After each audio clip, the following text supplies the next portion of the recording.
नमस्कार भावी अधिकाऱ्यांनो, महाराष्ट्र स्टुडंट मित्रामध्ये तुमचे स्वागत आहे। केंद्र सरकारच्या गृह मंत्रालयात थेट ऑफिसर बनण्याची मोठी संधी आली आहे।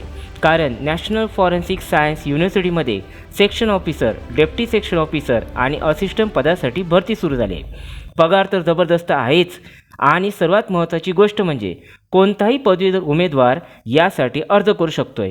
पण थांबा, फॉर्म भरताना एक अशी अट आहे जे अनेक उमेदवार वाचत नाही आणि त्यामुळे त्यांचा अर्ज रिजेक्ट होतो। ती अट नेमकी काय आणि महिलांसाठी अर्ज फी किती हे जाणून घेण्यासाठी व्हिडिओ शेवटपर्यंत नक्की पहा, कारण मी तुम्हाला सांगणार आहे एकूण जागा, पात्रता, वयोमर्यादा, अर्ज कसा करायचा आणि शेवटची तारीख। माहिती सुरू करण्यापूर्वी एक छोटा प्रश्न की तुम्ही हा व्हिडिओ महाराष्ट्रातील कोणत्या जिल्ह्यातून पाहतात ते कमेंट्समध्ये नक्की लिहा। मी प्रत्येक कमेंट्स वाचतो, त्यामुळे आपल्याला कळेल की कोणता जिल्हा ॲक्टिव्ह आहे। चला तर मग आता पाहूया या भरतीची संपूर्ण माहिती। आता ऑर्गनायझेशनविषयी म्हणजे फॉरेन्सिक युनिव्हर्सिटीविषयी मी तुम्हाला थोडक्यात माहिती सांगतो। विद्यार्थी मित्रांनो, ही भरती नॅशनल फॉरेन्सिक सायन्स युनिव्हर्सिटी म्हणजे NFSU मार्फत काढण्यात आली आहे। आणि महत्त्वाची गोष्ट म्हणजे ही एक साधी संस्था नाही, तर गृह मंत्रालयाच्या अंतर्गत येणारी राष्ट्रीय महत्त्वाची संस्था आहे। या भरतीचा अधिकृत जाहिरात क्रमांक तुम्ही स्क्रीनवरती पाहू शकता। या विद्यापीठाचे मुख्यालय गांधीनगर गुजरात येथे आहे, पण भारतभर या विद्यापीठाचे अनेक कॅम्पस आहेत। आणि महाराष्ट्रातील विद्यार्थ्यांसाठी चांगली बातमी म्हणजे पुणे आणि नागपूर येथे देखील NFSU म्हणजे फॉरेन्सिक युनिव्हर्सिटीचे कॅम्पस आहेत।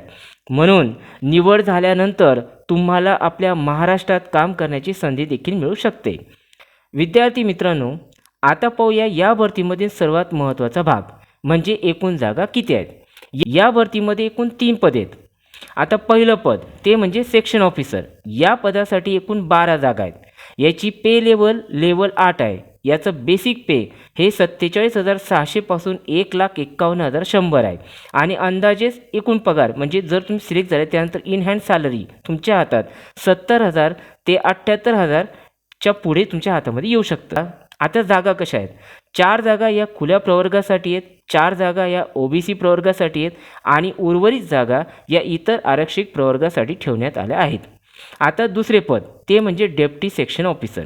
या पदासाठी एकूण 14 जागा आहेत। याची पे लेवल 7 आहे।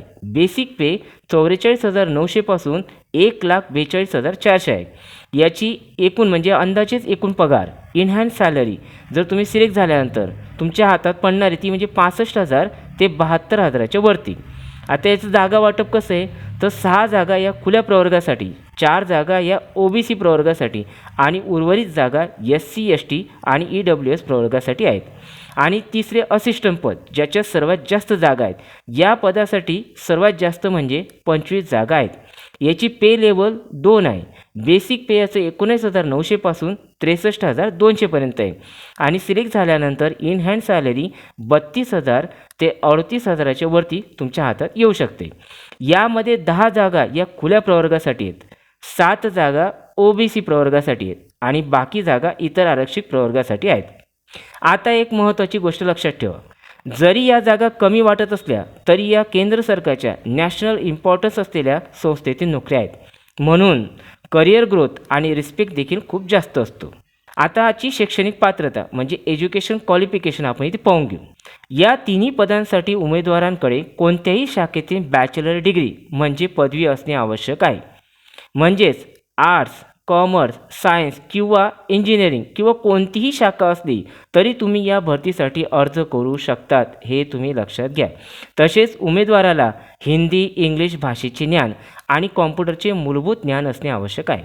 आणि इथे एक महत्त्वाची अट आहे जी अनेक उमेदवार दुर्लक्षित करतात, तुमचा गुड अकॅडमिक रेकॉर्ड असणे आवश्यक आहे। याचा अर्थ पदवीमध्ये किमान 55% गुण असणे आवश्यक आहे किंवा पहिल्याच प्रयत्नात पदवी पूर्ण केलेली असावी।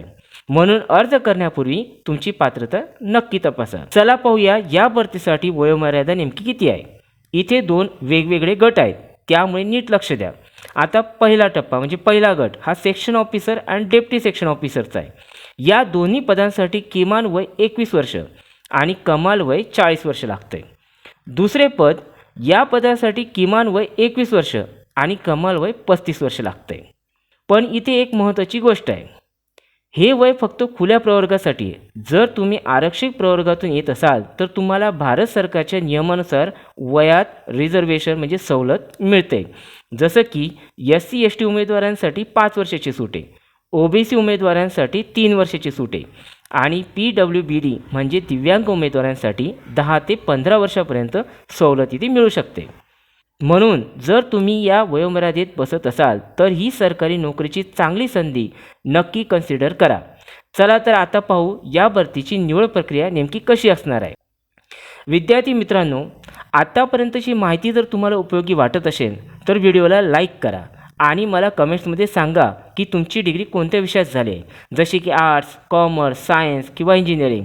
तुमच्या कमेंट्सनुसार मी तुमच्यासाठी खास सरकारी नोकरीचे अपडेट आणणार आहे, हे लक्षात ठेवा. आता याची निवड प्रक्रिया पाहू. निवड कशी होणार आहे, सिलेक्शन प्रोसेस. विद्यार्थी मित्रांनो, इथे कोणतीही मुलाखत म्हणजे इंटरव्ह्यू नाही. लक्षात ठेवा, मी परत हा पॉईंट बोलतो आहे की विद्यार्थी मित्रांनो, इथे कोणतीही मुलाखत नाही, इंटरव्ह्यू इथे होणार नाही. तुमची निवड पूर्णपणे तुमच्या मेहनतीवर होणार आहे. ही प्रक्रिया 2 टप्प्यात विभागलेली आहे. पहिला टप्पा लेखी परीक्षा, रायटन टेस्ट. सर्वात आधी तुमची लेखी परीक्षा घेतली जाईल. यामध्ये तुमचं सामान्य ज्ञान, रिझनिंग, मॅथ, पदाशी संबंधित विषयांवर प्रश्न विचारले जातील. लक्षात ठेवा, या परीक्षेचे गुण तुमच्या फायनल सिलेक्शनसाठी सर्वात जास्त महत्त्वाचे आहेत. आणि टप्पा क्रमांक 2 कौशल्य चाचणी म्हणजे स्किल टेस्ट. जर तुम्ही लेखी परीक्षेत पात्र झालात तर तुम्हाला कौशल्य चाचणीसाठी बोलवले जाईल. यामध्ये मुख्यत्वे कॉम्प्युटर टायपिंग आणि प्रोफिशियन्सी तपासली जाते. विशेषतः असिस्टंट पदासाठी ही टेस्ट निर्णायक ठरेल. महत्त्वाची गोष्ट म्हणजे अंतिम गुणवत्ता यादी म्हणजे फायनल मेरिट लिस्ट ही तुमच्या लेखी परीक्षेतील कामगिरीवरच अवलंबून असते. त्यामुळे फक्त अर्ज करून चालणार नाही, तर तुम्हाला आत्तापासूनच अभ्यासाला लागावं लागेल. लक्षात ठेवा. आता अर्ज फी आणि शेवटची तारीख म्हणजे याला किती फी लागते. मित्रांनो, इथे एक खूप आनंदाची बातमी आहे, ते लक्ष देऊन ऐका. जनरल, OBC, EWS उमेदवारांसाठी अर्ज फी 500 रुपये प्लस GST आहे. पण आनंदाची बातमी, जर तुम्ही SC, ST, PWBD म्हणजे दिव्यांग किंवा कोणत्याही प्रवर्गातील महिला फिमेल उमेदवार असाल तर तुम्हाला 1ही रुपया फी भरायची गरज नाही. तुमच्यासाठी अर्ज फी पूर्णपणे माफ आहे, हे तुम्ही इथे लक्षात घ्या. त्यामुळे महाराष्ट्रातील माझ्या सर्व भगिनींना आणि राखीव प्रवर्गातील मित्रांना माझी विनंती आहे, फी नाही आहे म्हणून या संधीचा फायदा नक्की घ्या आणि आजच अर्ज करा. आता महत्त्वाच्या तारखा, इम्पॉर्टंट डेट आणि डेडलाईन आपण इथे पाहून घेऊ. आता सर्वात महत्त्वाचं म्हणजे हातात वेळ किती आहे. मित्रांनो, या भरतीसाठी ऑनलाईन अर्ज प्रक्रिया 23 फेब्रुवारी 2026 पासून सुरू झाली आहे. पण लक्षात ठेवा, 23 मार्च 2026 ही अर्ज करण्याची शेवटची तारीख आहे. माझा तुम्हाला सल्ला असेल की शेवटच्या तारखेची वाट पाहू नका, कारण शेवटच्या दिवसात सर्व डाऊन होण्याचे प्रकार खूप घडतात. त्यामुळे जर तुम्ही पात्र असाल तर आजच आपला फॉर्म भरून टाका. विद्यार्थी मित्रांनो, फॉर्म भरताना काही अडचण आली तर कमेंट्समध्ये नक्की विचारा. हो, या भरतीची मूळ PDFची लिंक मी आपल्या टेलिग्राम चॅनलवर टाकली आहे. त्याची लिंक खाली डिस्क्रिप्शनमध्ये दिली आहे, तिथे जाऊन तुम्ही ती डाउनलोड करू शकता. आता मला सांगा की तुम्ही कोणत्या पदासाठी अर्ज करणार आहात. Section officer, deputy section officer, assistant. मी प्रत्येक कमेंट्स वाचतो, हे तुम्ही लक्षात ठेवा. आता व्हिडिओ संपण्यापूर्वी एक महत्त्वाची बोनस टिप. अर्ज करताना गुळ अकॅडमिक रेकॉर्ड लक्षात ठेवा. अर्ज करताना गुळ अकॅडमिक रेकॉर्ड म्हणजे संबंधित सर्व डॉक्युमेंट नीट अपलोड करा. आणि जर तुम्ही आधीपासून सरकारी किंवा खाजगी नोकरीत असाल तर NOC म्हणजे नॉन ऑब्जेक्शन सर्टिफिकेट तयार ठेवणे आवश्यक आहे. तर विद्यार्थी मित्रांनो, ही होती NFSU भरती 2026ची संपूर्ण आणि सविस्तर माहिती. जर तुम्हाला ही माहिती उपयोगी वाटली असेल तर या व्हिडिओला लाईक करा लवकर आणि कमेंट्समध्ये लिहा अप्लाय जर तुम्ही या भरतीसाठी अर्ज करणार असाल. आणि अशाच सरकारी भरती आणि परीक्षेविषयीचे अपडेट आणि विद्यार्थ्यांसाठी महत्त्वाची माहिती मिळवण्यासाठी आपला महाराष्ट्र स्टुडंट मित्र चॅनलला आत्ता सबस्क्राईब करा आणि बेल आयकॉन प्रेस करून ऑल हा ऑप्शन सिलेक्ट करा. आणि हा व्हिडिओ तुमच्या मित्रांसोबत व्हॉट्सॲप, टेलिग्राम ग्रुपमध्ये नक्की शेअर करा, कारण कदाचित तुमचा एक शेअरमुळे कोणाला सरकारी नोकरीची संधी मिळू शकते, हे लक्षात ठेवा. चला तर मग भेटूया पुढच्या महत्त्वाच्या व्हिडिओमध्ये. तोपर्यंत जय हिंद, जय महाराष्ट्र.